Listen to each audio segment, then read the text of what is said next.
Okay, so we're back with Talisha. Talisha came in to find find her fit with the wrap carrier here at our HQ, and we were like, let's film this. Our community will love to see a little newborn in our carriers. So we've done the wrap carrier. You can see this on a separate video. And now we're going to go through our clip carrier. So for reference, 3.2 kilos minimum.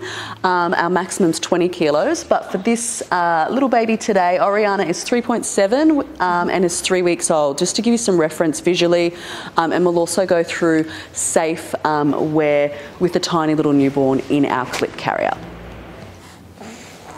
Okay, so again, little Oriana is only 3 weeks old, 3.7 kilos, but we need to have baby's legs outside of this carrier.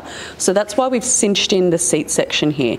When we place baby down into the carrier, we don't want you placing baby onto the waistband. We actually want you to place baby's bottom in the seat section. This section here is the seat of the carrier, not the waistband. Okay. So keeping baby nice and supported here, I like to come up with the other hand underneath, yep, that's it, and then guide her little bum into the seat, so further along in the fabric.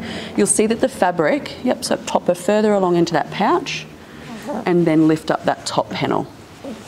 Keeping her nice and supported. I'll just double check her little leggies out. Oh, I've got it, that's why I pinched the fabric. Lifting up nice and high, and then taking any shoulder pass here, whatever's comfortable, but one hand on baby, and placing one shoulder pass across your back. I'm going to give Talisha a hand here, but after a few goes yourself, you'll find it a lot more. You'll be a lot more confident in getting the straps across. We're going to clip that one up, and then we're going to do the same with the second one. Behind your back. This is the hardest part is reaching behind there and getting that clip. Clipping that up. That's it. Now, before everyone starts to tighten the carrier off, there's a few tips in getting the right tension in your shoulder passes here. If you start just pulling at the sides to tighten, you're only going to pull across your baby's back, and we want to get these shoulder passes tightened correctly. So firstly, it's a 3-step process. We're going to lift the shoulder pass, so whichever one first, we'll probably go this first. Lift the shoulder pass over your shoulder, but not towards your neck, over your shoulder. Yep, so that's it. And then pull down. So if you come to the side here, pull down underneath the webbing. Pull this down as you're lifting. So you're kind of lifting and feeding that slack back. Oh yeah, there. And then pull back to tighten.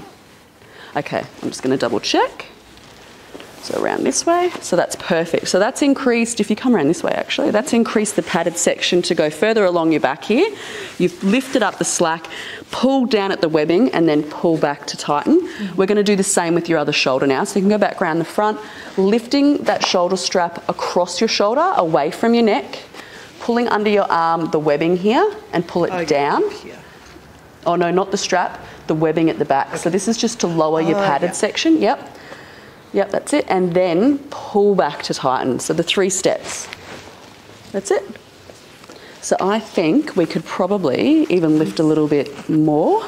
Beautiful hair, Talisha. But you're going to pull that down a little bit more underneath your shoulder here, just to lower that X. So if you come to the front now, the X panel isn't too high at Talisha's neck. It's nice and centered between her shoulder blades, and we've tightened that off correctly. And you can come to the front, and we'll finish off with our safety checks for baby. These are our TICS guidelines, and we'll go through them all with you now. Okay, so TICS guidelines is tight, in view, close enough to kiss, keep chin off chest, and a supported spine. So the carrier's tight, we've applied tension correctly with the shoulder passes, and not too much tension across baby's back, but enough to be supported. Eye is in view at all times. We want to make sure that our baby's face is always in view. So we're just going to help to position baby's, oh I know, Oriana. Cheek to chest here, just to show you face is always clear, in view at all times. So moving everything around, making sure baby's at a height here where the panel just reaches just below her ear, and that is by placing her bottom further out into that seat panel. We're going to shorten the length or height of the carry so it's perfect for little newborns. Close enough to kiss, so we can tip our head down and kiss the top of our baby's head. Again, having that waistband nice and high and keeping the carrier nice and high is going to achieve a beautiful height for your baby. And then keep chin off chest, which I always stress so much about, is to make sure that your baby's airways are always free of fabric, nice and clear, Chin is slightly tilted off their chest, 2 finger lengths between chin and chest, and no slumping down in the carrier at all. No jackets, no covers, nothing across your baby's face, and always in view. Our last one is a supported spine.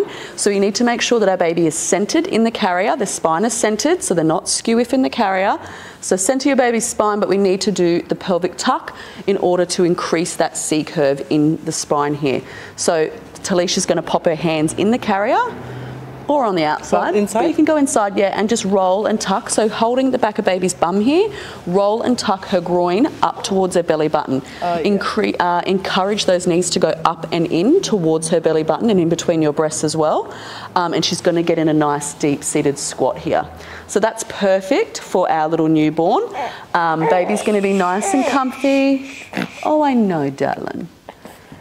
Nice and supported in that carrier, and all of our TICS guidelines are achieved as well.